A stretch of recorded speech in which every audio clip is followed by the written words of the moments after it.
About a year ago, I tested folding sawhorses for a fine home building feature. This was my favorite, Rigid's Lumberjack. Sure, at 110 bucks a pair, they're among the most expensive ready-made sawhorses you can buy. But I think they're worth it because they work better than anything else I've tried. My favorite feature of this horse is its sacrificial top, made from a piece of 2x4. Because it's square, you can clamp along its entire length and screw jigs to it. You can also replace it easily when it gets all cut up. The 2x4 also prevents you from destroying the top like I did on this sawhorse. The other great thing about this sawhorse is how you adjust the height, and it goes back down almost as easy. Squeeze these levers and the legs go back into the body. The second best folding sawhorse requires you to release the legs individually, which is kind of a hassle. The Lumberjack also has the best shelf for holding tools, tool accessories, and fasteners.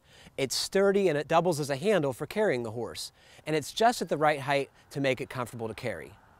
So yeah, these folding sawhorses are more expensive than other varieties, but they just work better.